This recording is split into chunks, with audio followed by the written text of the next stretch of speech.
last week, but certainly feeling a lot better. My voice is back, which I'm happy about. So welcome to all of you. We are going to call the meeting to order. I'm going to put into the chat our agenda for those that hadn't had a chance to view it yet,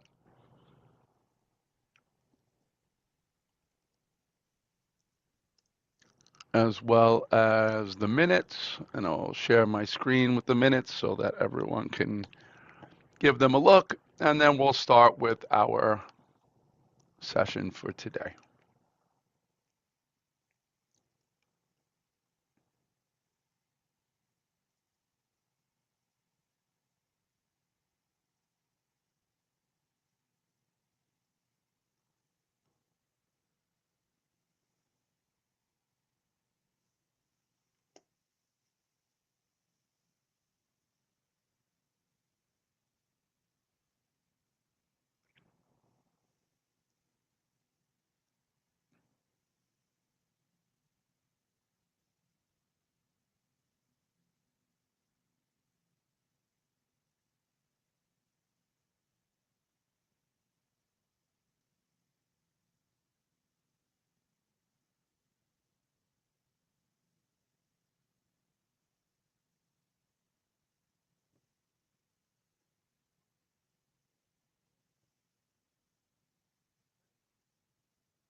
Okay, do we have consensus on the minutes? If so, give it a little thumbs up, virtual thumbs up. Thank you, Eduardo. Thanks, Rob. Eden, we good? Rachel, we good? Okay, perfect. All right, guys. So for our agenda today, we're going to, as always, connect with connection before content. We'll do a couple of celebrations, some updates, reminders, and I'm going to share you the current state of progress across our goals. We have a couple of them that are still in progress, so we'll talk more about those um, more in March than we will today. And then Gus is going to talk a little bit about state accountability, and there are some things to be happy about there when it comes to state accountability, as well as DCEP posting and the like. And then we'll go through our general high school superintendent's report, president's council, and so on. So to get us started, I will begin with my report. Um, and like always, we will begin with the connection before content. And being that the Super Bowl just came and went, we'll do a little bit of a this or that.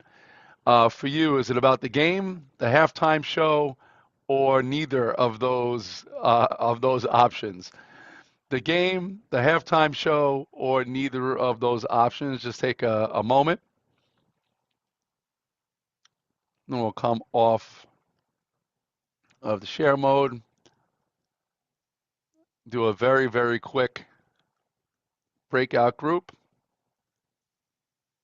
Again, are you more the game, the halftime show, neither, or something else, or maybe Super Bowl boxes? Maybe that's where your entry point is. Whatever it is inside of that space is totally fine. We'll do this quick 3 minutes, and then everyone will come back together. Okay, open up the rooms. Quick chat.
What about you, Louis? Did you watch? No, you didn't even watch the game? At the mic, I didn't watch it. It wasn't even on once. Yeah, it really is. This morning I found out what happened. And now all the commercials are on YouTube. I can watch one clip, all the commercials. Oh, that's so So I'm funny. gonna do that. Yeah, I thought the kids has a baby now, and now my kid. was it the Goodwill Dunkin' or something like that they did with all of the former Goodwill Hunting actors and whatnot? And now my kids are. Was the game good? The next No, generation it's of probably Was it a one of the good game? worst. No. No, It's just great. Okay. So yeah, just about family. it was not Yeah, a and I have to good. catch. I want to watch the halftime show. I didn't watch The Bad Bunny. I halftime like was Bad Bunny. great. The TV The halftime was great. It's so That's funny. all. You liked it, Jenny? I didn't really care for it. I love Spanish music. I love it. No, I like the music. I mean, it was so loud and and where we were that you couldn't really hear anything anyway. Oh, I don't care about the game. I care about the performers. Just That's it. Yeah, I root for myself during those games to see if I have a chance of winning anything. But I have not been lucky over the past several years. Sunday, 2:00, and we're like, we have to get to, we gotta get All home. right, everyone should be back in a They second. had delayed, it was such a cold Sunday, they delayed their race like by 2 hours. Let's see, everyone should be coming back now, right? Yeah, there we go.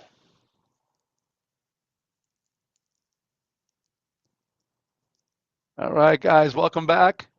Anything from your rooms that you'd like to quickly share out? Are we the game, the halftime show, none of the above? I Rob, think what do you got? in our room, I think we all agreed that when the game's on, it's cool. When the halftime show's on, it's cool. The food's cool. Tracy seems has to have a very like almost like a family holiday around that. So it seems like another Thanksgiving at Tracy's house for the Super Bowl. I love it. I love it. Anyone else? Our group was mostly halftime show. Personally, I enjoy the game, but I only really care if it's somebody I want to win. This game was kind of, a non-starter for me. I didn't really have a preference either way. So definitely the halftime show was my highlight. Yeah, unfortunately for me, I have to enjoy these games whenever I can because as a Jet fan, I'm not sure when I'm ever going to see one of those games that involves my team. So, I try to enjoy it for what they for what they are, and I tend to enjoy the game for the game, but always rooting for myself, getting involved in some of those Super Bowl boxes and hoping that I have a chance at one. This year didn't have a chance really. It was not even close at any point. But hoping you guys though, that did take in some of that time that you were able to enjoy the day, hopefully with some friends and family, and if not, and you're not into it at all, hope you got to enjoy a little bit of quiet. Um, so I do see we have a guest. Quentin, welcome. I'm not sure who you're joining us from, but welcome to our meeting. Um, and let's get on with the rest of our session.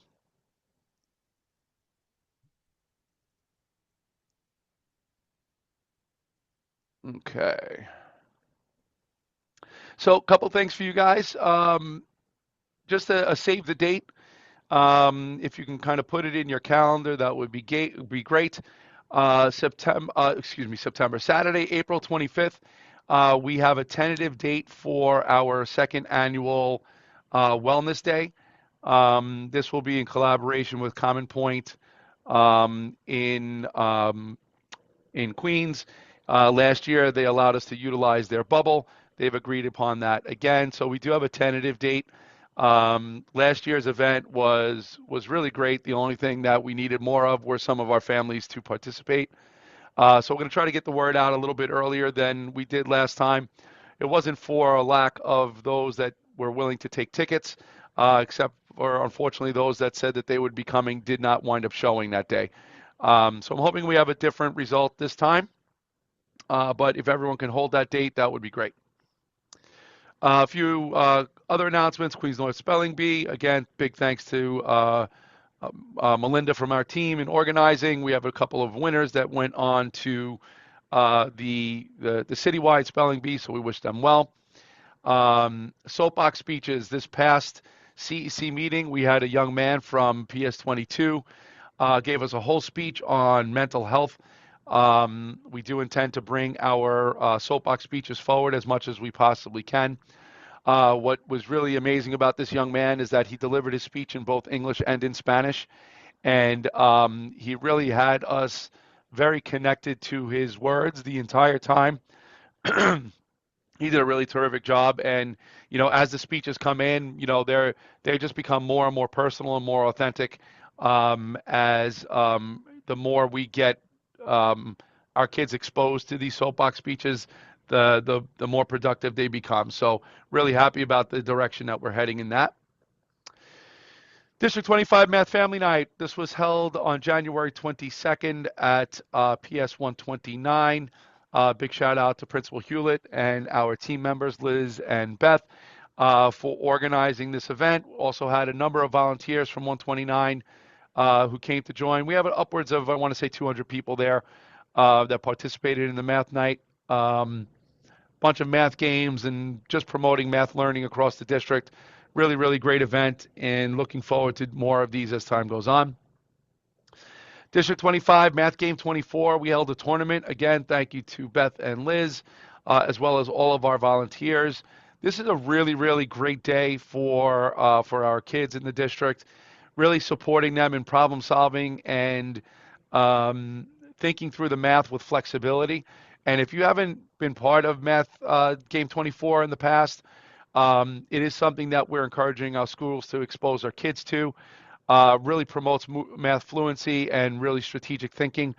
If there's time, we'll post a video in the chat for you guys to view just to get a little bit of perspective. But our kids really did an amazing job, as well as our teachers and volunteers that supported it. We had our middle school championship game. Really, really great event. It was through with WJPS and IS20 JHS 185. Had a great game. 185 is this year's champion, so congratulations to them. Congratulations to Diana for another successful basketball season for our kids. We also held a girls championship game and all-star game. Big shout out to our girls for this work. This league continues to expand as well. Looking forward to it to continue to grow over time. This month, as we know, is Black History Month. We've encouraged our schools to make sure that they're engaging our kids in activities and tasks that promote Black history and the importance of all of our Black leaders that have come before us and current leaders to support our nation's current state. So more to follow on that, and hopefully next month we'll have some resources for you guys to see some of the work that our schools put forward for our kids. Last week was National School Counselor Week, so big shout out to our counselors for the work that they do on behalf of our kids. I also wanted to put forward, I don't believe I did this for you guys last month, but we do have residencies that we've been able to secure for a number of our schools with the $80,000 that was provided to me at the district level. 130, 154, 164, 169, 184, 200, 209, 214, 242, 244, and the pre-K center. Each of them will be having residencies that are going to come to their buildings from one of these organizations: Flushing Town Hall, Studio in a School, and Arts Connection. The reason these schools were identified as shared previously, that I'd be focusing on schools that did not have a budget to sustain this work on their own. These schools are now going to have some additional time with some arts folks to support their work. Also, I'm working with the Central team earlier in the year, 499, 201, 219, and 20.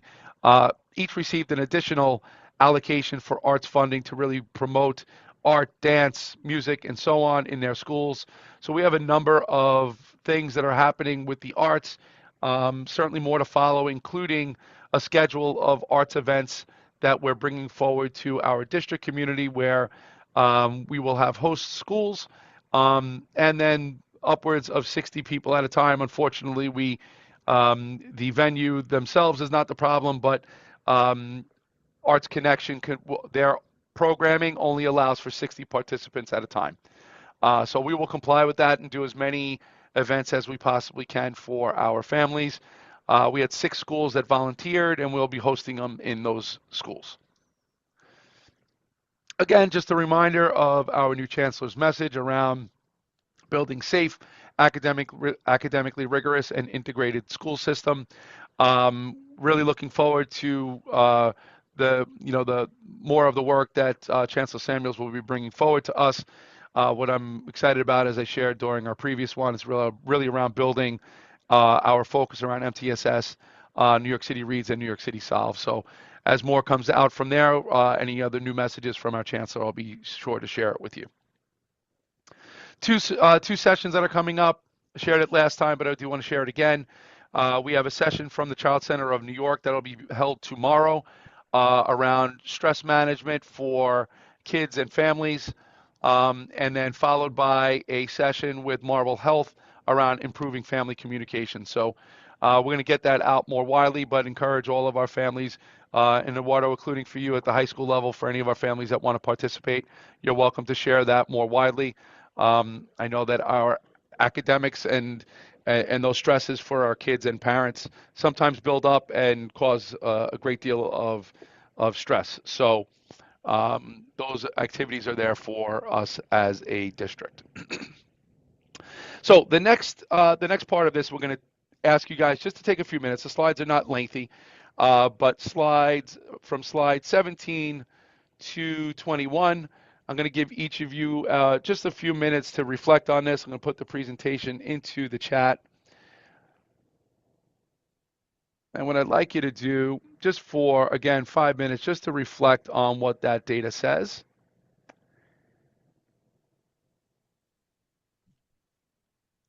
for our goal. And just reminding you, our goal is to improve outcomes for our targeted subgroups of learners. This are our Black learners, our Hispanic learners, as well as our students with IEPs and our multilingual learners. What I ask that you do is, again, this is just a snapshot, but just taking from that snapshot some things that you notice and things that you wonder from that data. And I'm going to put the timer on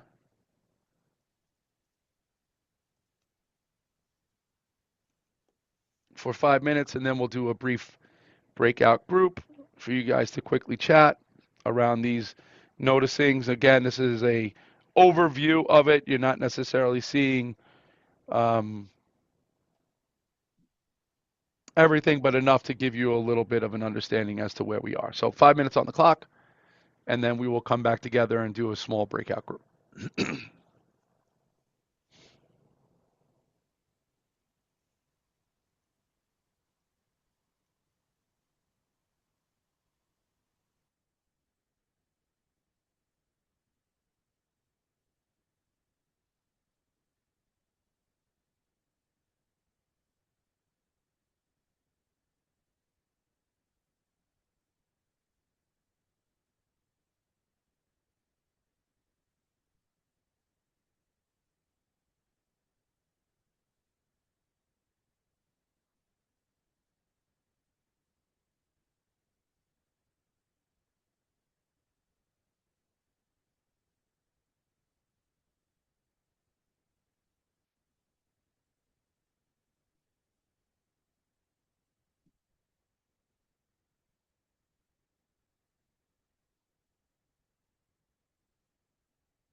Just one more minute, guys.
Okay, everyone.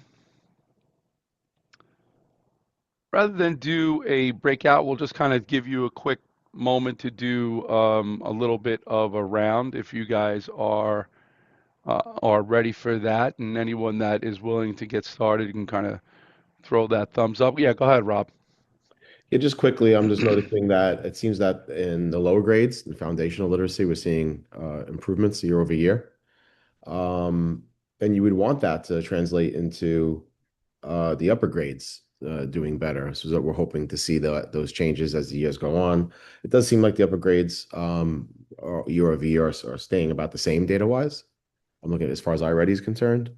But we're trying to figure that out, I would say, how to translate those stronger foundational skills into reading to learn, not just seeing the good stuff in the K to two.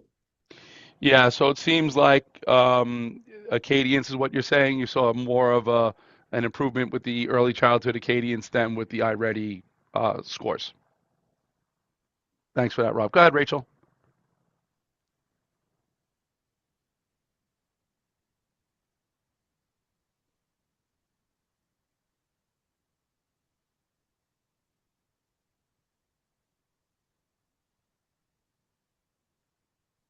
Rachel, you there?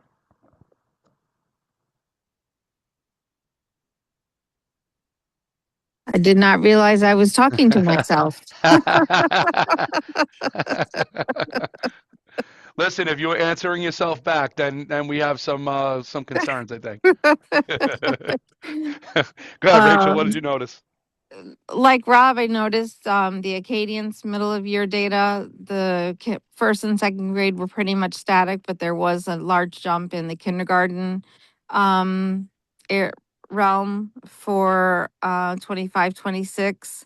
And, just wondering if that's because of strong performance in our pre-K centers and our pre-K preparation. But that was one of the things that I noticed, as well as the subgroups for the Ls and the IEPs were performing and increased performance in the iReady middle of year subgroup comparisons. Yeah, thank you for that, Rachel. And I do think it's an important thing for us to do a little bit more studying on is, kids that are in pre-K with us versus, pre-K in the NICEEKs. We don't get all of our kids in pre-K. We get many, but not all. So I think that's an important thing for us to look at too, for sure. Gus, did you want to say something? Um, if I read it correctly, your overall in ELA was stability. I always look at subgroups, and you made modest gains, but overall the situation is stable, except for African Americans, which declined by 1%, which is a challenge. Your math data looked like you made more gains in math. Yeah, we're So, we're gonna we're gonna get to math, Gus. We're gonna do right. another little spot check on that goal too. And then chronic absenteeism, also, when I looked at it, there was some subgroup disparities. Yeah, we're gonna do a pit stop on each of them. You know, we're gonna get to those other ones too. Eden, anything else that you want to say more about? No, I'm good right now. Thank you. Okay. Eduardo. I was listening, sorry, but I got a phone call from a parent, so but I'm back. I'm back. No worries, no worries. Were you able to review the Yes. any comments, Eduardo? So I noticed the for Black learners declined by 1 percentage point in I reading. That was the only thing I was wondering about. Yeah. And certainly our goal is to see improvements there, and not present so much um, with iReady as much as it was with Acadians. And there are a couple of things that I want to make sure that we're all seeing, so that we can talk a little bit about what we're planning for and intending to work on next. So let me just make my slide full slide. So a couple of the things that should be of note. So when you see third grade here at the top right-hand corner, from the past 3 years, from 41% to 49% to 58%, which is a positive trajectory to see for our third graders. Now, what is also important for us to note is not only the horizontal type of improvement that you see within a grade, but you want to be able to see that progression across grades. And there are two grades here that we have that we need additional attention, certainly between now and the end of the year, and then moving forward, is what we see when we're talking about from grade to grade. So grade 3 at the top, but that blue bar in the middle, and then comparatively speaking to the orange bar on the right. So when my third graders were in 2024, were mid-year, 24, 25, we were at 49% of those kids early on and above, and reminding that this means that by the end of the year, so hopefully by the end of the year, we're going to see more of a progression. But this year, that same cohort of kids is now at 43% compared to the 49 before, which says that we see a little bit of a dip for our kids going into fourth grade. We also see a similar type of dip for kids in fourth grade going into fifth. Now, yes, the text gets more difficult. The content is a little bit more difficult for kids, but we are seeing a decline in terms of where they were from year to year, which is different from other grade levels. So grade 5 to 6, we see improvement. Grade 6 to 7, we see improvement. Grade 7 to 8, we see improvement when you're looking at it with same cohort years. So there's a 5% change in the positive from 7 to 8, a 5% positive from 6 to 7, a 2% positive from 5 to 6. The two grade levels that we do have additional attention that we need to pay to are grades 4 and 5. And when we look at those two grades, it winds up taking any of the progress that we're seeing across the other grade levels, and it's diminishing it within those two grade levels in and of themselves. So it's something for us that we've talked about with all grade leaders at the district level that we have to pay very careful attention to. What are we doing to elevate our kids in grades 4 and 5? Certainly between now and the end of the year, but also paying attention to it moving forward. So this is an important noticing that I had at the district level. And certainly you see progress here from fall to winter, which is something we want to see, but it doesn't tell the whole story, right? We want to be able to really make sure that this is growing over the course of time. Our students with IEPs see progress, our Ls see progress. And when we're thinking about these two subgroups, our other two subgroups that we're really focused on, our Black learners and our Hispanic learners, one of the things that is also true is that it tends to be those two grade levels. Our grades 4 and 5, our other grade levels have seen some progress there, comparatively speaking to grades 4 and 5. So a lot more attention is going to be paid for those two grade levels as we move through the remainder of the year.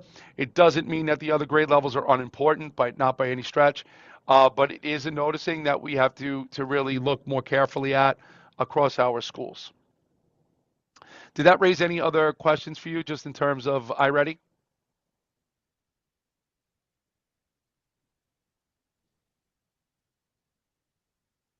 Okay. And for Acadians, similarly, we're looking for that progression. So for kindergarten now in first grade, so 51% last year at this point in first grade, in kindergarten, we're on or above. Now it's 61% in first grade. Really important progression that we see there. And the same for kids that were in first grade that are now in second grade, we see a 7% change. So that progress is really, really important for us as a district, and looking to see that we can extend that through the remainder of the year.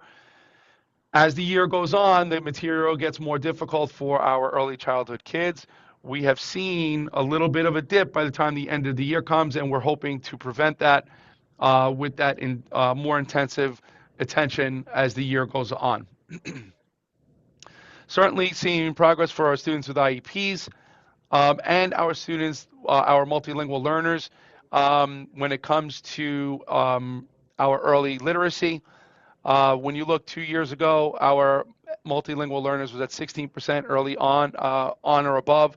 Now at 37%, that is a nice change. We want to continue to see that progression. Similarly for our students with IEPs from 25% to 39%. So we are making some progress for our targeted learners. Similarly for our Black and Hispanic learners, at this point of the year, making 5% growth in each of those targeted groups. So a lot more to do, but we are seeing some positive trends, particularly in our earlier grades. Now the goal is to continue to ramp that up, as Mr. Marino mentioned, from that learning to read to reading to learn, so that our kids are building that space of being able to decode, but decoding well enough where their reading is more fluent, where our kids are able to hold on to the material that they're reading and be able to comprehend. So that's where we currently are in iReady reading. So for priority 2, we're going to have more of an update during our next session. Middle of the year survey has not been administered yet. And reasons, we've gotten some feedback from kids as well as some of our counselors around adjustments that we might want to make to the survey itself to get more clear information. So more to follow on that particular entry point for our next meeting in March. Which brings us to math. I'm going to ask that, similar to reading, would just take a couple of moments. And this I'll give only 3 minutes because it is fewer slides here that we have, but slide 25 and 26, if everyone would just take the next 3 minutes to review both of those slides. And then we will come back together.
Just 1 more minute to be in that space of reflection, and we'll come back together.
All right, guys, and when you're ready, anything that you noticed, anything that you're wondering.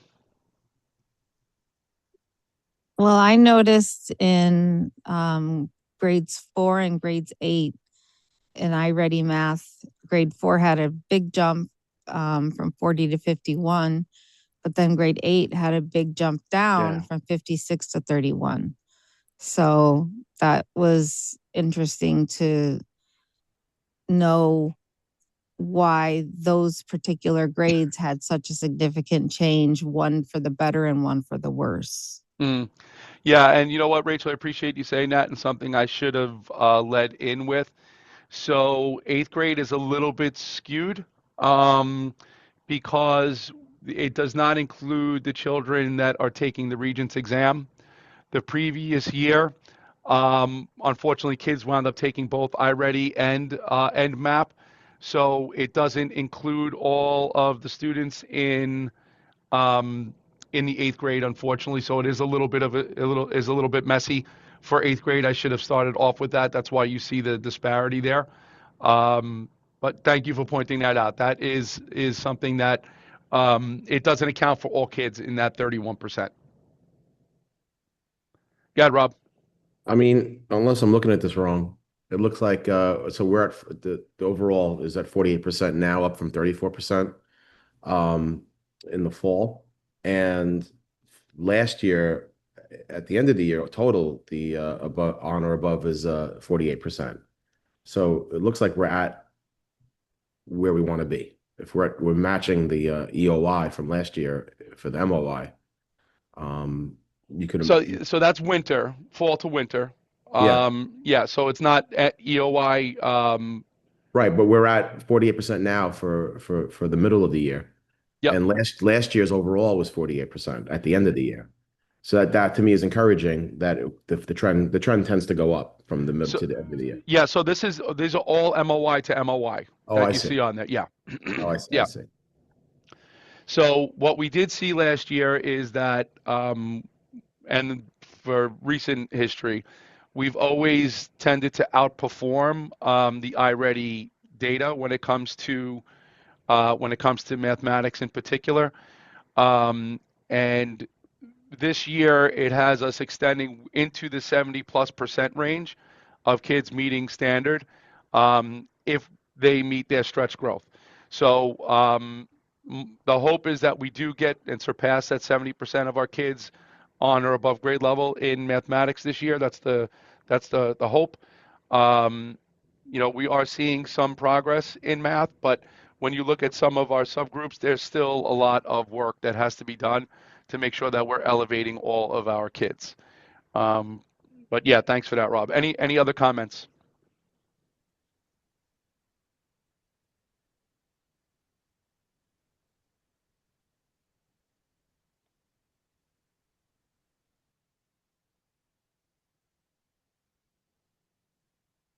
So like reading, we have seen some progress for our targeted groups. Um, our students with IEPs have improved a little bit.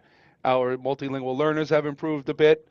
Our targeted Black learners and Hispanic learners have grown a little bit, about 4% by mid-year, year over year at mid-year. So there has been some progress there, but we still have a lot of ground to make up in terms of making sure that our kids are ready and proficient mathematicians. Um, but our current state says we are trending in a positive direction. I would much rather trend in a positive direction than trend in a negative. So um, I'm going to talk a little bit about next steps in a few moments from the district level. Share my screen again. So priority 4 is around our soapbox speeches. As you guys know, we already have those up and running. We do have a tally just around the trajectory of lending towards civic readiness. I'll have more on that during our next session. But our second goal in priority 4 was around increasing awareness for Safer College. We've been doing a lot of work. Jenny from the team, along with the CEC member, have been visiting schools. Our parent coordinators have been receiving training. I've sent out a message to all kindergarten through fourth grade parents via Gamma, Eden at the CEC has brought it up. We're going to be doing another session on Save for College during our next CEC meeting in collaboration with the CEC. But unfortunately, here is the current snapshot. And I want everyone just to take a moment to look at the snapshot for New York City Kids Rise.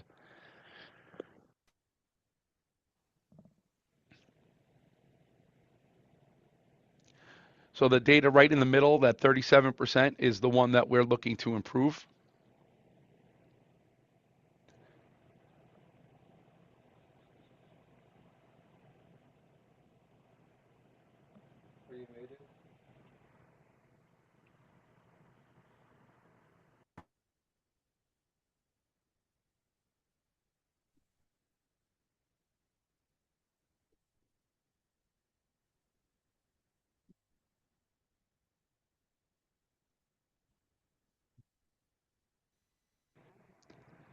So just going to come off of share. Now we went from around 40+% to 37. They did add more kindergartners to this, which brought our percentage down.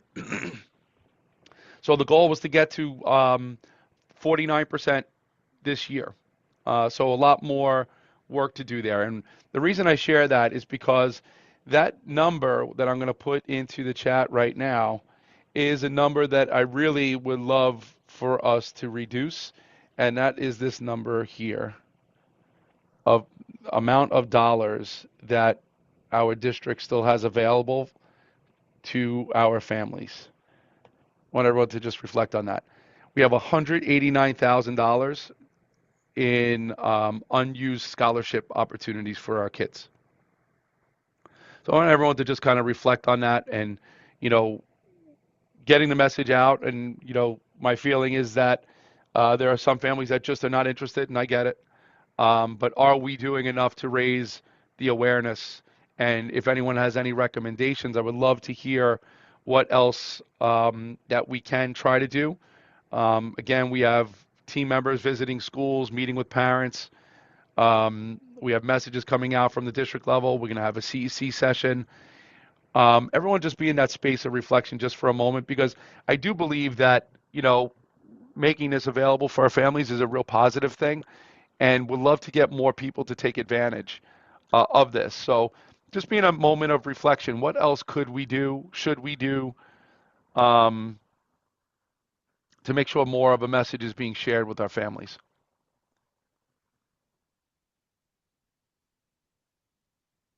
Anything else that strikes you that would be helpful for us to consider or do, or because I am open to it. No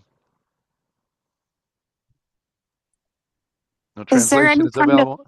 Yeah, go ahead, is Rachel. there any breakdown by school, or is it simply at the district level? Yes, I do have a breakdown by school. Yes. We have some schools that are 50, 60%. Other schools are like 20%. So yes, I do have that breakdown, which, you know, certainly is helpful in terms of outreach. We can reach out to all of those schools, and we do. Um, but where were you going with that, Rachel? No, just wondering overall growth within a school and impact of outreach. At our school, we have had a overview of it during one of our PTA meetings. During one of our school-wide events, we had a parent that brought in a laptop and was willing to sign people up. Mm. I don't know how successful that was, but just wondering, what the impact might be of some of these things that we have tried, and, are they worth continuing? Are is there need to refocus on how we're communicating with them? Things along that nature. Yeah, I love that, Rachel, and that's something I will definitely bring forward during our next session. They don't have their tool organized in a spreadsheet format. It's more individual PDF. Um, so it'll be a little bit more difficult to kind of show that on the screen right now, but we can definitely do a little bit of side-by-side comparison to see where we have seen that growth versus not. I think that's a great suggestion.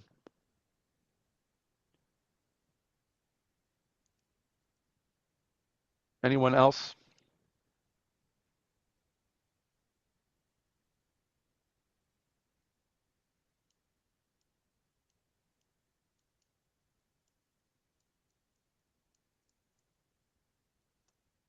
right, this one we're going to continue to come back to. I really want as many of our families as possible to take advantage of this. It is as simple as clicking activate, um, and they will have $100 in their account. And I think they give an additional bonus $25 for that as well. Jenny, correct me if I'm wrong. Is that correct, Jenny?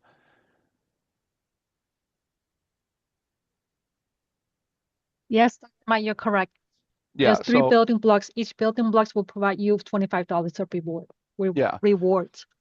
and just having the account, um, what the research has shown is that, children and families that have these accounts, when they have them, there's a greater likelihood of pursuing college or technical fields, which I think is really, really important for us to continue to promote, across our district for sure. Yeah, Rachel, go ahead. And I think the last building block is tying it to a 529 plan. And then there's even a match if you contribute on your own to the account. You get a match, I think up to maybe $100 or something from the city. So it promotes more than just that first step. There, like Jenny said, there's those building blocks that each one you get $25 and then also um, a match as well. Yeah, I mean it's a nice way to get a savings account going for, college readiness. It also supports, schooling in the um, CTE type of fields, which I think are really, really important entry points for our kids. It doesn't always have to be about, you're going to become a teacher or a nurse or what have you in your profession. You know, and Jenny, correct me if I'm wrong, it's for things like electricians and things along those lines too, correct? It was that if you want to go ahead and study, be in culinary school or beauty schools and massage therapies, the money can be Yeah, I mean applied there towards are so those many programs. so many opportunities for it to go in multiple directions to get our kids into really productive and active careers. So the more that we can push it, the better. I can tell you, I'm not happy that we're only at 37%. I do think that we can do better. It's just a matter of making sure that we can get the awareness out as much as possible. I think that is the hugest key to this is that we raise enough awareness and that families feel comfortable in activating. And I get it. Some families they're just not interested, and that's fine. But I want to make sure that they're at least aware. So the more we can do, the better. If you guys have recommendations, share them with me, and we'll move forward. Go ahead, Lamar. Hey, Mike, good morning. Hi. If it's, I heard you, but I just want to clarify if it's, a way to dip our toe into the CTE space in terms of exploring that route. I mean, we do have folks within our union, one of our vice presidents of CTE, and I know I'm just wondering like if there's a space where we can kind of connect, we can do that. We can. I think they'd be more than willing to, you know, to collab and partner with that in our district. Say more, Lamar. Well, if it's a matter of exposing students to different areas, because I did hear you mentioning that we could use some of that money in that area. Our vice president is always big on, making sure that schools in the city, or in our case in Queens, have access to different CTE programs, have access to different groups, different labor groups that are working with students from a younger age. Obviously, Yep. from high school, yeah, but even if you want to go even lower and talk about middle school, I don't. I think there's a space for that, and Yeah, I think that's something that we could look into. yeah, love that, Lamar. Yeah, definitely talk more for sure. Hmm. Okay. Mike? Yeah, go ahead, Gus. Yeah, I mean, basically the issue, it seems to me, is a local communication and outreach issue for each school community. Really getting the information out to that local community. And there, the family coordinators in each of your buildings could play a crucial role. Now, you're a multilingual, multi-ethnic district. So what occurs to me is how much of the information is being shared or sent out in languages and in groups, community groups, etc., that are specific to each school community. Uh, for example, if you have a very large Korean community, is the information reaching them in through their local newspaper or through their local media? So an initiative, maybe having the information packaged in a way that then it could be turned around in various languages to various ethnic groups through those kinds of local connections might be helpful in increasing that percentage. Yeah, thank you, Gus. And totally agree that the translation support is super important. And you know, for Jenny and I will be something that we can look a little bit more deeply into. But part of their rounds, one of the CEC members is Spanish speaking. So when she's going, she's speaking, she's conveying the messages in Spanish. When Jenny's going, she's conveying the message in Chinese, but what that looks like on a regular basis, I think maybe perhaps we can drill down a little bit further to make sure that all of those resources are translated and accessible to those that are receiving it. So we'll have to look a little bit more deeply at that, Gus. I think that's an important thing for us to make sure that while we typically are providing things in translated ways, is it actually reaching the families in a productive manner? So I think that's really important. Okay, and the last piece of data that I want to go over with you is on slide 32. So if everyone can give that a look, and we'll just take 1 minute. It's not going to take you long to give that a look. See, just take 1 minute on slide 32.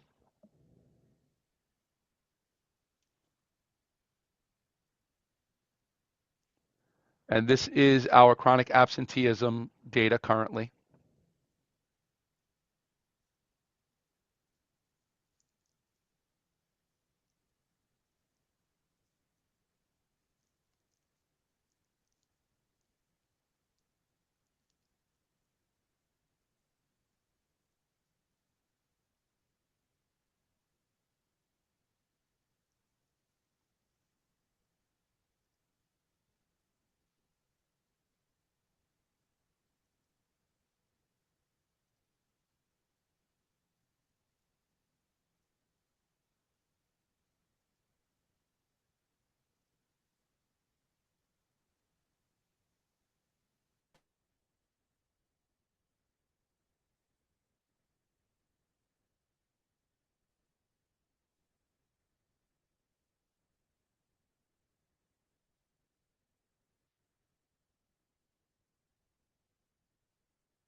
Okay, any quick noticing from that?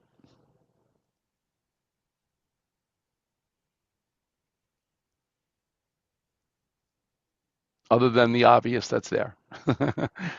Any quick noticing?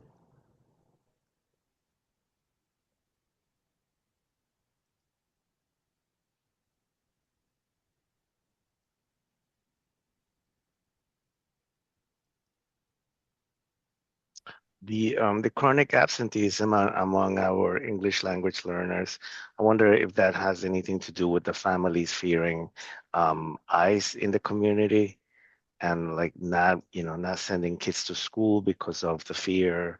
We've seen in the news the little boy that was detained with his father. And so would that be affecting attendance in the district? It's just a wondering I have. Yeah, thank you for that, Eduardo. Any other wonderings? And guys, listen, I mean, I share this, and we know that it's an area for improvement. In the city, we have the second highest attendance rate in New York City, second to just District 26. And we have the third best chronic absenteeism rates overall. But nearly over 19% of our kids chronically out, 1 in 5 kids, is a significant number of children that we have to continue to work on and towards. There's not a silver bullet here. There's not just a do this and that changes. But we need to continue to reinforce the importance of being in school every day, supporting our families however we can, because there is a reality here that I want to share with you guys. Kids that are not chronically out in District 25 are currently at 51% of those kids are currently on or above grade level in grades 3 through 8. 35% when you're thinking about children that are chronically out. So it's a 16% difference for children that are chronically absent versus those that are not chronically absent, which is a big deal. That is something that we have to make sure that we're consistently reflecting on and are supporting over time. When we think about our youngest learners, children that are not chronically out are at 66% kids at benchmark for our little ones, and 52% for those that are not. So there is a disparity there that is very clear when we're talking about our learners here in District 25. Kids that are present and in school do better than children that are not, and that's our reality. It's no different than what I would imagine any other district. I have only our data, so I can't speak for it, but it is a pretty easy assumption to make that kids that are out frequently are also going to struggle with their ability to read. So it is an area that we need to continue to focus on as a district, and we will continue to do so. So one of our team members, our attendance coordinator, he is charged with connecting all of these spaces, and he's going to be working with and has been working with our largest chronic absenteeism-based schools to look at their plans, to look at what's been working, to look at how we can make some adjustments moving forward throughout the remainder of the year. But when you look at specific subgroups, our subgroups also tell a story. Our Black learners and our Hispanic learners, their absenteeism rates are much higher. Our students with IEPs, their rates are higher, as well as our multilingual learners. So each of our 4 targeted groups, their attendance rates are lower than that of our other students. So we do need to continue to emphasize this inside of our schools and offer our families the supports they need to make sure that our kids are present on a daily basis. So that's just something that I'm going to consistently highlight, consistently put out to our team, including you as our district leadership team, things that we should be doing differently to support our next steps. Okay. And lastly, what are we doing next? So slides 33 and 34. As you guys know, we have a pretty robust data dashboard that we make sure that all of our schools have access to. Gives a breakdown of all of our kids, where we are, what are the standards that we're struggling with, what are the priority grades. As I mentioned, grades 4 and 5 right now are priority grades for us. Our focus is going to be in continued entry point around grades 4 and 5, but also across every single grade. We're going to engage in a sprint. For those of you who remember last year, we engaged in a sprint for all of our children that were just below grade level and those that were currently just on grade level, giving them additional access to instructional resources in the form of iReady, asking that kids during a week have 30 to 45 minutes of access to that work. In school, I know that there were some questions about what does this look like across the week in homework. I do ask that all of our school leadership teams engage in those conversations so that it doesn't become overwhelming for our kids when they are also home, that they're not doing it for hours on end each day. It's not necessarily productive either. But for us in the school level, we are going to be focusing on a sprint for our kids that are in just below and early on. What we did see last year is evidence that kids that participated did have a greater success rate by the end of the year than those that were not. We're going to continue our work around progress monitoring and building our foundational reading skills for our kids. The better equipped our K through 2 children are, the more equipped they will be for grades 3 and up.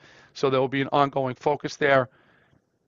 Ongoing language supports for our multilingual learners through standalone L programming. We are in the process of implementation of the English 3D program. We got off to some bumpy start with the English 3D program, but it is up and running. We actually have a school today being visited and receiving coaching to support our multilingual learners. So more to follow on that. Chronic absenteeism plan, I have already talked to you about briefly. There will be a coordinated outreach effort for our schools, especially those that have higher rates of chronic absenteeism than others. And lastly, as I mentioned, grades 4 and 5, really thinking through the priority standards that we have, and that's standards R1 through R4. Real focus on kids being able to recognize details in the text to support their responses. That's an area that has been of ongoing importance for our schools, making sure that our kids have those eyes on text and are able to pull some details based on the questions that are being provided and become really productive readers and making sense of what they are reading. And then ongoing progress monitoring, you know that's something that is always ever important to me. Now, what we also have here that I want you guys to be aware of that myself and Umit have been unpacking. We'll share more of this in March. I just want to give you a little bit of a backdrop of what we've done here. So each of our priority areas, we've kind of unpacked along with the action steps that we said we would do. And what we have here is from there to what we've been seeing that's been working, and then based on the evaluation, what we want to do next.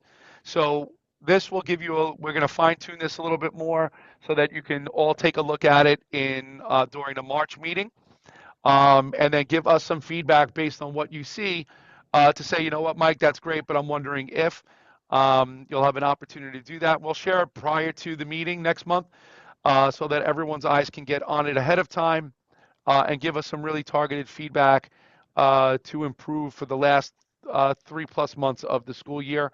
But I'm hoping that you see value in this, not only for us at the district level, but also for our building leaders to use and replicate for themselves in their own schools as a measure of constant space of progress monitoring and improvement, not just for performance, right? Our performance is one thing, but we put in action steps to make sure that that performance improved.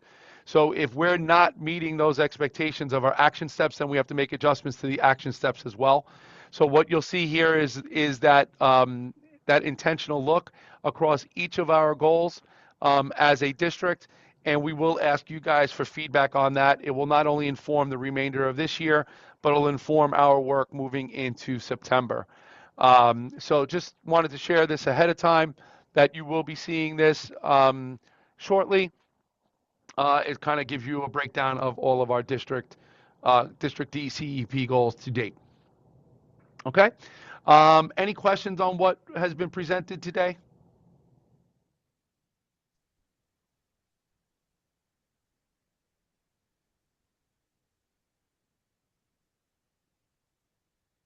Right, all clear. All right, Gus, if you don't mind, Eduardo asked if Yeah, he can just go ahead of course. of you, if that's all right, and we're going to turn it over to Eduardo to give the high school superintendent's report, and then Gus will follow up with his updates on progress monitoring and state accountability and so on. Sure. If I could share my screen briefly, it says host is not allowing sharing for this meeting. Oh, no problem. I'll make sure you got it. Okay.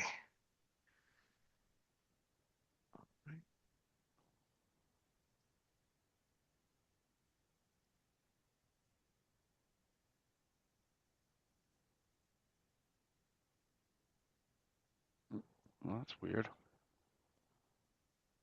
Did they change the features?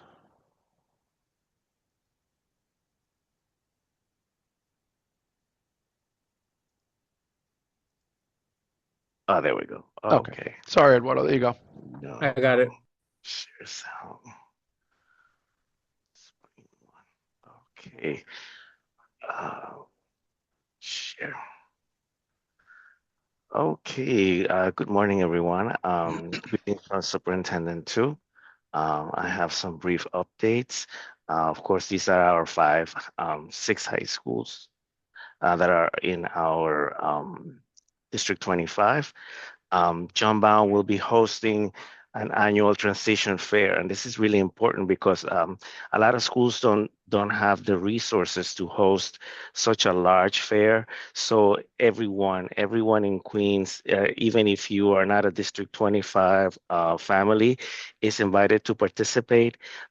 People are urged to register, so that way they ensure that they have the spacing available for the fair. So this will be Thursday, March 5th from 5 to 7:30 at the school at John Bound High School.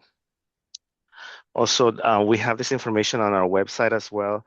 SUNY is holding online sessions and workshops to prepare students and families for FAFSA completion. And we also have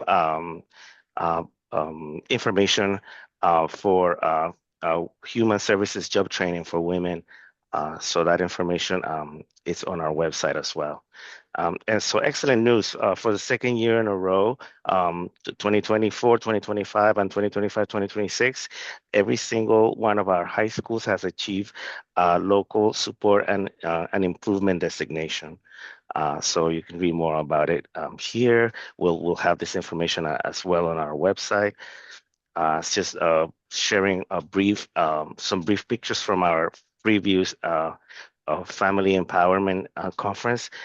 So a quick 1-minute video was prepared and is also on our website. I just want to show you briefly how the event happened, and here it is.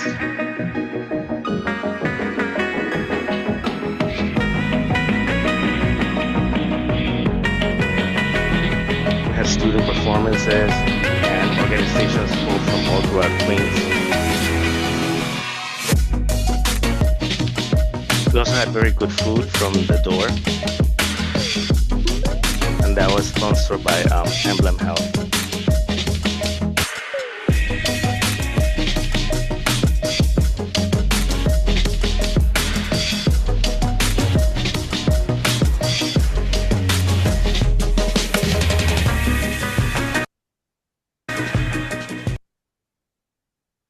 Okay, and also on our website, let's switch to our website now.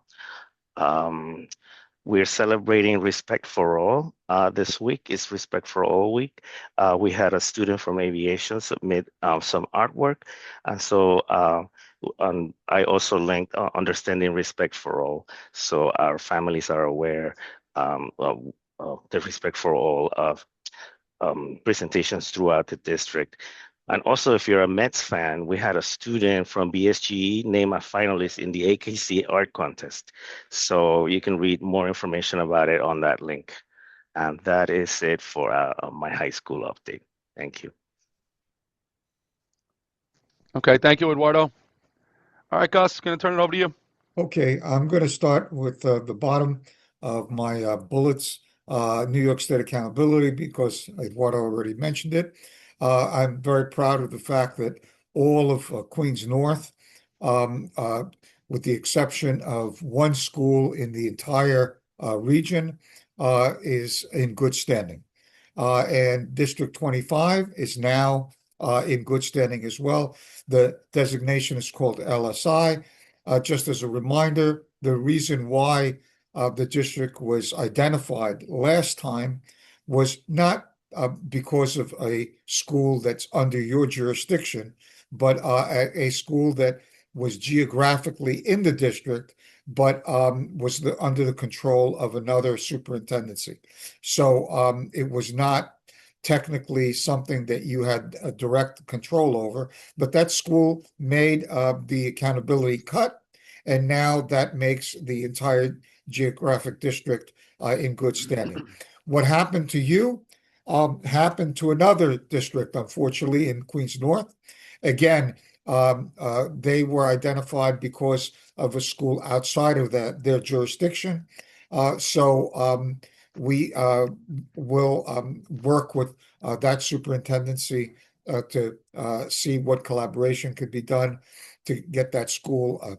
And out of the two schools that were actually in our Queens North school portfolio, one of them made the cut. So it went from TSI to good standing. The other one remains in accountability. And so we have one school in Queens North to work with.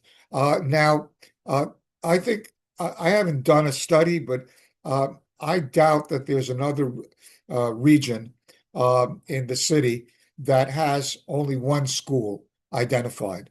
So I'm very proud of the fact that Queens North is doing so well. It's a testament to the superintendents and the communities, the schools, the teachers, everyone working together. And I hope that it will continue. And if we can get that one school off, then the entire area will be in good standing going forward. So that's it for accountability. The details are not public yet. They will all be announced, and that information will be public. But I understand that letters have gone out to the schools, and the schools and principals know their designations, particularly those that have been newly identified, and they have to go to a meeting. Because of that one school, I will be attending that meeting as well, which will take place, I think that's next month. So that's it on accountability. It's all good news, pretty much.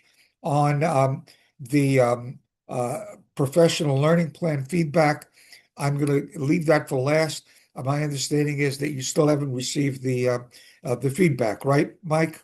Is that correct? Okay. Yeah. That's the same Correct, for Gus. that's the same for the other districts. I'll deal with that in a moment, but let me go through the other items. You just went over a large portion of your data. It's my understanding that the progress monitoring tool in iPlan for the DCEP is active.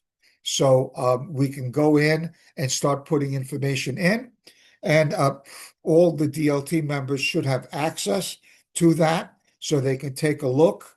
And I think that you said that there was some additional data that is pending, and you will deal with the progress monitoring tool in the most appropriate way that you wish to for the March meeting. It'll be on the March agenda as well. This is typical for all of the districts that I have in Queens North. Everybody has partial data and is discussing it and then deferring the filling out and completion of the progress monitoring tool to next month, which is when it's due anyway. It's due in March. It's not due in February. So we're on track for all of that. And then on the postings, I don't think the DCPs have been publicly posted yet. The CEPs, I was told as of last week that they are publicly posted. There were some technical issues that iPlan had to resolve, and I understand that those issues have been resolved. So I urge all of you to look at the schools that you're concerned with in District 25 and let the district and shoot me an email if you see that the information and the CEP is not accessible or there's any problem on the public posting, because there may still be some anomalies, although I was told that they were resolved. Now, I have been sending out reports on Title I and on the SLT information.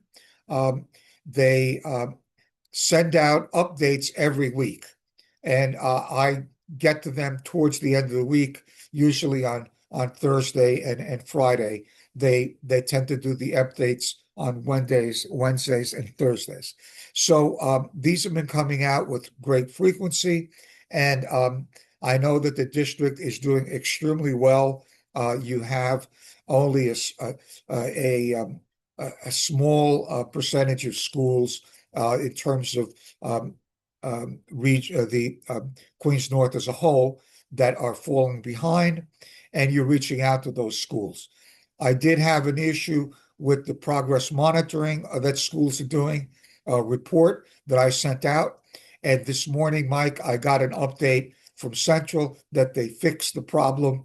So hopefully by the end of the day today, I'll get that updated report out to you and your colleagues in Queens North as well, the corrected one on progress monitoring. There are probably more schools that are falling behind on progress monitoring than in some of the other categories. So that will, something to take a look at. In terms of the professional learning plan, let me see if I can share my screen. And it is a work in progress. And the superintendent and I have discussed this kind of privately. Let me see if I can share. Let's see.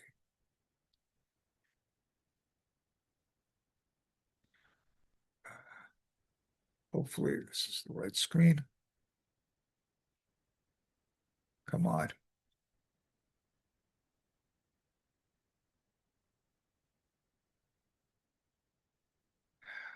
Can you see that? Did I do it? Can you see the you're good. checklist? Yep, you're Right. good, Gus. Okay, good. See, I'm learning. Okay, the checklist, which you will receive, I filled it out for all of the districts in Queens North. Now, I know that some of the DLT members, and you've already discussed this in the past, the professional learning plan is something new this year. And so Central has learned from this year's experience that they need to give districts a template, because the lack of a template meant that there were pieces that districts did not know they needed to include, and there was no uniformity citywide on these plans. And so they have learned now, and they will produce a template and more specific instructions for these plans going forward. Let me see if I can go down. Okay, why can't I go down? Let's see. Let me try it this way. Yeah, okay, it's moving. So you see the way this looks, and the district can decide how they want to share this with the DLT once you get the feedback. So there are all of these boxes and comments on the side, and I tried to put in a comment for each one. The system is similar to the review that was done for the DCP. I did a review, like all of my colleagues did citywide, and then it was sent to Central.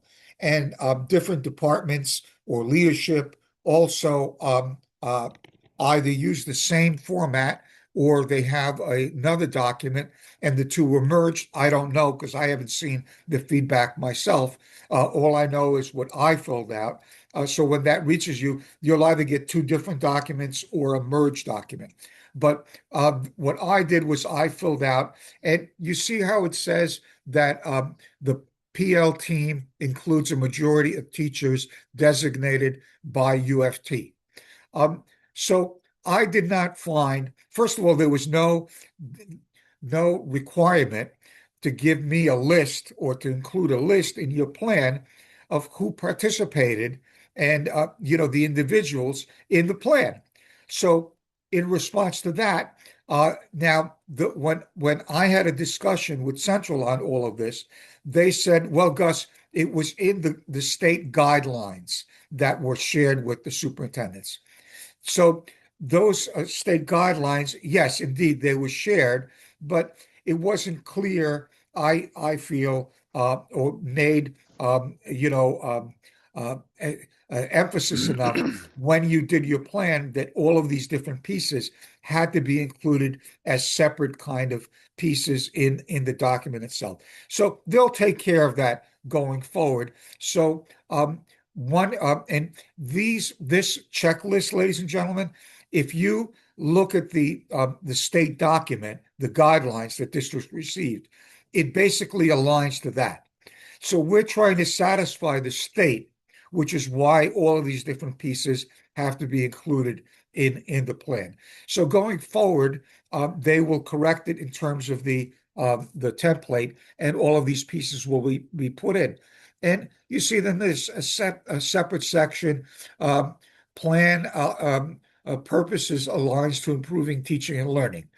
I don't think I said no to any district, because everybody's plan was aligned and interested to teaching and learning.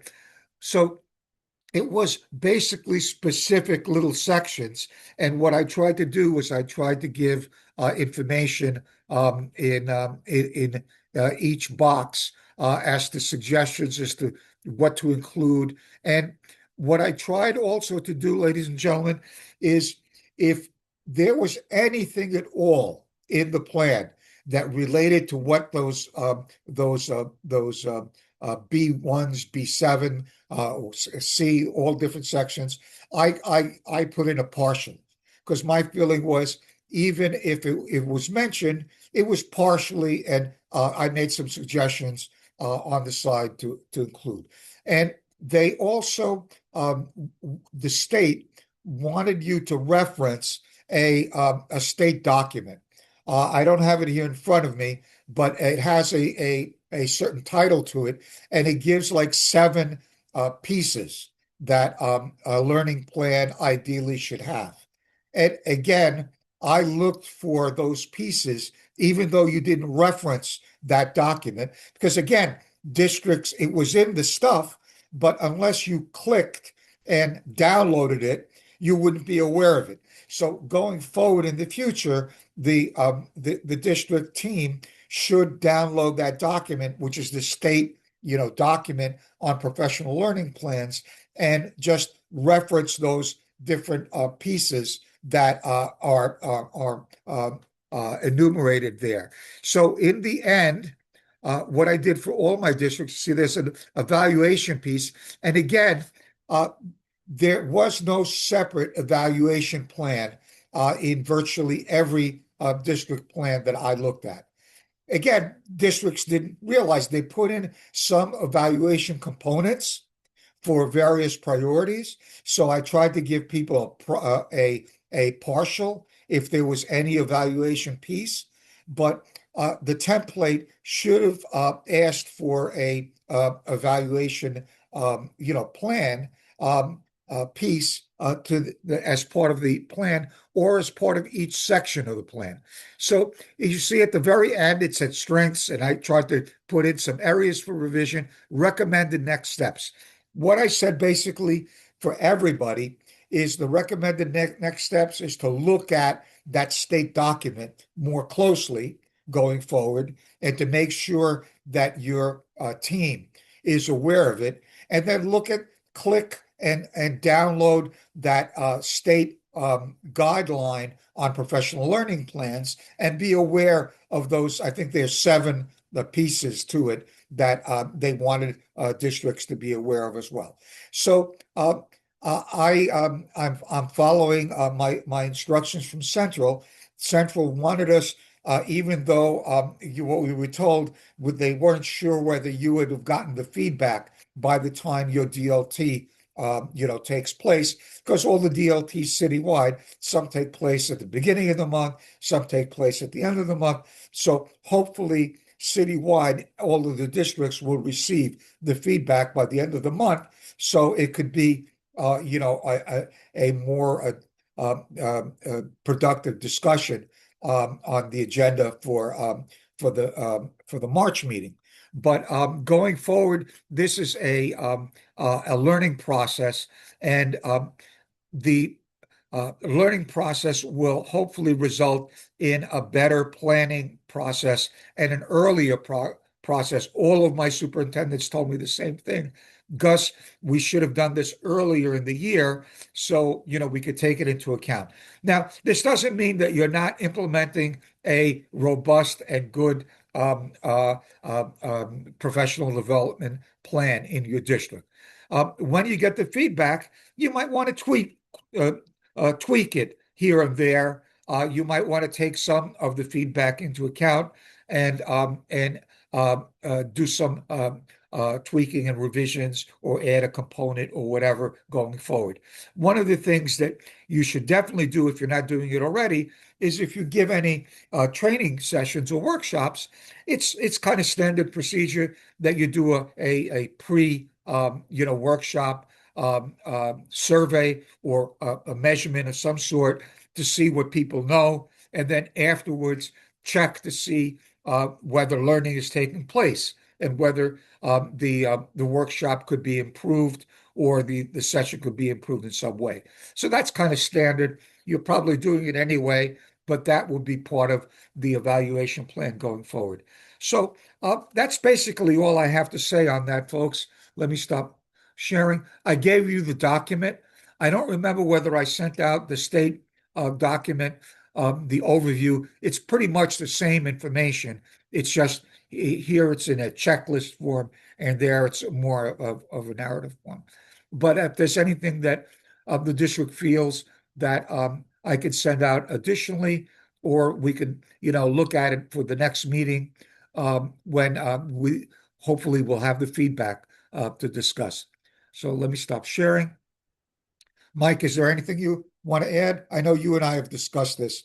No, looking forward to seeing the feedback that they provide. The checklist certainly has elements that, as I look at it, know that we can do better. So, I don't have an issue with whatever that feedback is, and then we'll share it with the DLT and make adjustments for going into the remainder part of the year and into next.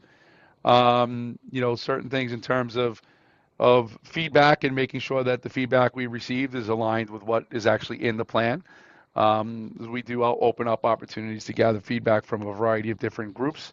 But is it consolidated in the plan of saying who said it? No, not necessarily, but we do have, mindset around each of our goals and how we're working towards them. But whether or not it fully aligns with said checklist, we'll have to see what it is that is shared, and then we'll make the adjustments. Thank you, Mike. Yeah. Okay, thank you, Gus. Excuse me. Moving on with our agenda for today. We're going to go through our constituent groups. Mr. Marino, anything from CSA? Yeah, not too much. We're just happy to report, or at least are reporting that last Monday, our President Henry Rubio went up to Albany. He's advocating for a 3% increase in the state funding for education. They're proposing a 1% increase, but due to inflation, we're supporting a 3% increase, hoping that we can meet at that level. But that's about it. Okay, cool. Thanks, Rob. Lamar, anything from U of T? Nothing new to report. We're still working on our Tier 6 reform. I found an interesting tidbit. 53% of the current teaching force are Tier 6 members. So anybody who's a Tier 4 like me, we're starting to be the dinosaurs of the group. So that's my conversation with people. We're doing that. We're doing a lot of work with our paraprofessionals, making sure that we're working with City Council. And really, that's it. So that's kind of where we are right now, just making and by the way, I don't know if you're all familiar with Leroy Barr, the UFT staff director. He retired effective February 1st. So if you ever come across the name Michael Sill, he's the new director of staff with our UFT. Okay, awesome. Thank you, Lamar. Eden, anything from CEC? Good morning. Sorry, I've been kind of behind the scenes a little today. So CEC did have a vacancy that we just filled at our last meeting. So one of our members, Grace Torres, who had been on the council last year, has now returned to us. So she will be getting brought into the fold of everything. We will be collaborating with the district on the Wellness Day to continue our initiative on that. And I know Dr. Mike mentioned the Save for Kids, Kids Rise presentation, and we're also looking at having the public library come in the future months to talk, as well as we are looking to have somebody come talk about iReady a little bit more, because I know myself and some other parents did bring up some concerns of what kind of homework aspect of iReady looks like. So those are the things we're coming up with right now. And then we are in the process of planning our June award ceremony already as well. So that's it from us. Thank you, Eden. Rachel, anything from President's Council? Well, my co-president, Veronica, was planning to attend the last CEC meeting in person. Hopefully she was able to do that. I had a conflict. I was co-hosting a webinar with PTA Link about finances. Rachel, she actually ended up on Zoom, but she did partake in our interview process. That's great. Thanks for letting me know, Eden. So You got it. CEC and President's Council, we're working closely together. Eden's great with keeping us invited and informed on the CEC meetings. As far as our President's Council meetings, our next one is the Monday after the break, February 23rd at 6:30 p.m. We do not have our guests outlined as of yet, but we are looking to try and bring in, if not in February, maybe in March, Dial a Teacher to help promote that benefit, and also PTA Link to promote their website, which has a wealth of information for new and existing PTAs, and would be a great benefit to our membership. Awesome. Thank you, Rachel. Crystal, anything from Deepak? Good morning, everyone. Having some technical difficulties this morning. Can you hear me? Yeah, you're good, Crystal. Okay. So Deepak updates. We'll be inviting Turbobo and Child Mind Institute to join our meeting, and our next meeting is February 25th. Those are the updates. Thank you, Crystal. You're welcome. Okay, guys, any new business that anyone has that we need to bring up?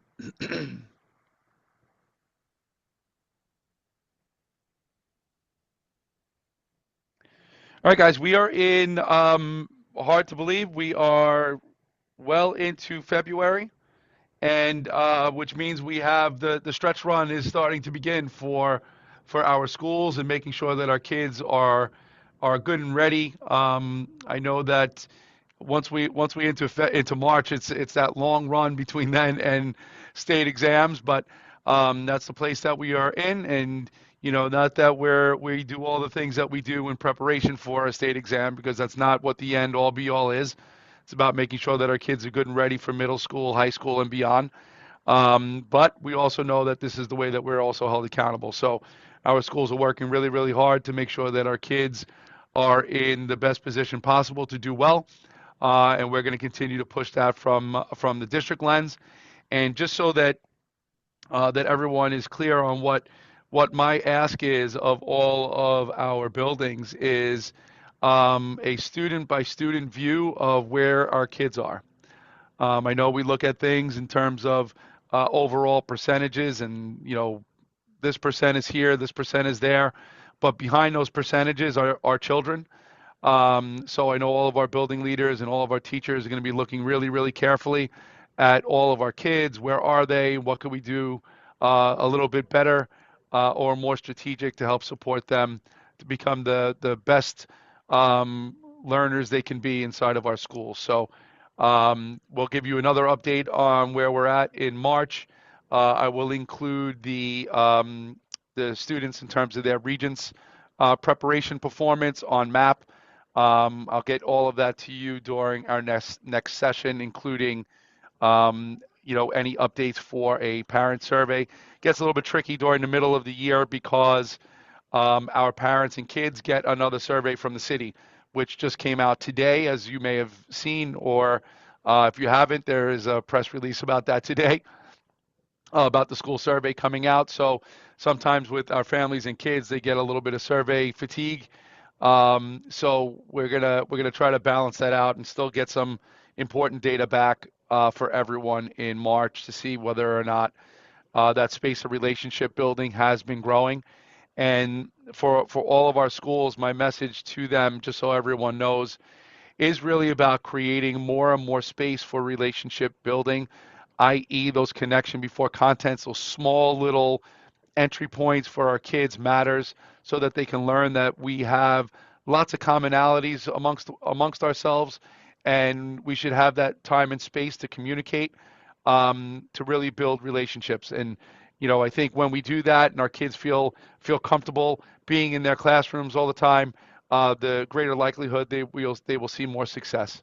And I do think we do a good job of doing that, but I think we can do even better for some of our kids that are struggling a little bit with that social emotional learning, SEL component. So more to follow on that, but I thank you guys as always for being here. And we will have our next meeting on March 9th. It will be virtual. And I look forward to seeing all of you guys then. Have a Dr. wonderful break. Mike, Yes, Rachel. before we end, did Quentin get a chance to share out? He's actually the representative from High School President's Council. Oh, okay, I didn't know. I said welcome, Quentin, earlier, but Quentin, please feel free. I wasn't sure who you were representing, but feel free. No problem, no problem. I didn't take it personal. I was like, well, not too much to update, but maybe they knew.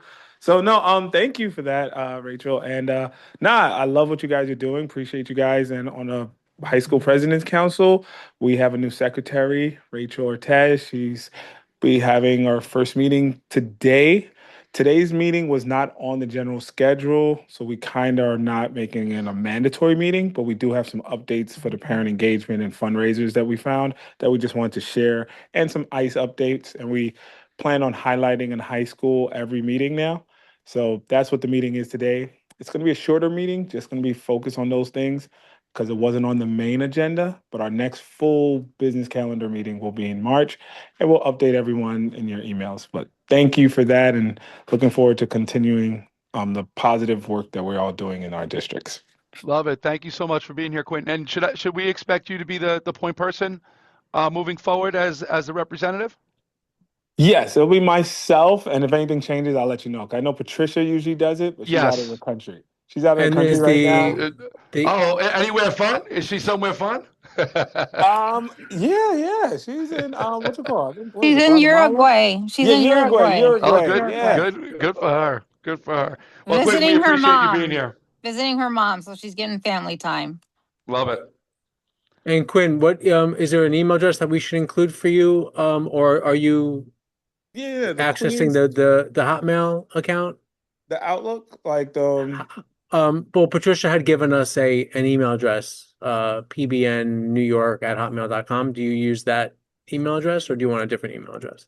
you can use that address because I got the link from the Queens High School President's account. I had got the message for the Zoom. So it's on our calendar, on our main calendar that we Okay. all have access to, but you can still keep her looped in too, because I know she usually is the one attending this one. But I don't mind in the meantime attending for the rest of the year. We're good.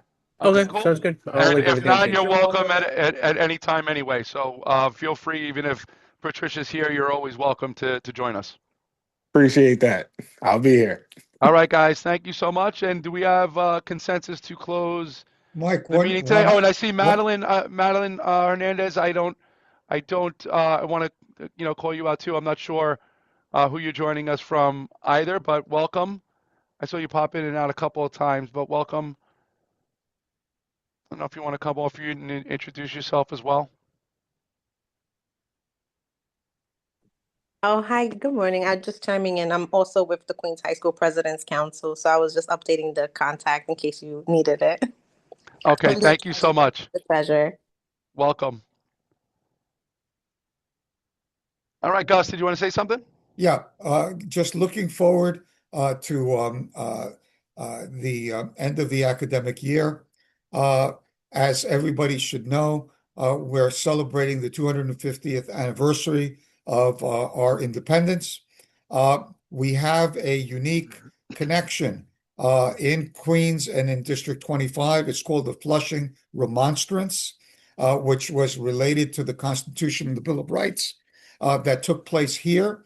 We have some other Queens related items related to American independence and the Revolutionary War. And I would like District 25 and Queens North as a whole to be a model for the city of New York in terms of celebrating and giving our students resources related to our local history to the American independence 250th anniversary. I know that you have a robust educational program, and I make the same pitch to all of my Queens districts, but you're unique because in your geographic area, you have those connections. And the Queens Historical Society, I think, is also located in District 25 as well. And the Flushing Town Hall is located in District 25. So just thinking ahead, folks, it's a couple of months until, July 4th. And we should think about doing something looking forward. And I'm sure you'll make us all proud. Well, when you phrase it like that, Gus, I mean, we now you didn't give too much wiggle room on that one. So Well, we're gonna have to try to make sure we make you proud on that one, Gus. It's a measure of how highly I think of District 25. Well, thank you for that, Gus. And yes, there's a great deal of importance, and I don't think in general we take advantage of the resources that are right in our backyards, and we take them for granted that they'll always be there, including the few that you just mentioned. So especially in the historical context of what it means for our nation's history. So I do think there is a lot more to be said about tapping into those resources, especially as we approach the 250th year. So thank you for that, Gus. Okay, folks, we have consensus to close out this month's meeting. Got a thumbs up from Rob. Rachel, thank you. Lamar, we good? Quentin, we good? Eden? I'm not sure what's going on with mine. Yes. Okay, got you, Yes. Crystal. All right, guys, thank you so much. Everyone have a great day. I'm good, thank and you. enjoy the time off next week for President's Week. Take care, Thank everyone. you. You Take care, too. everyone. Bye. Bye. Bye. Good day, everyone.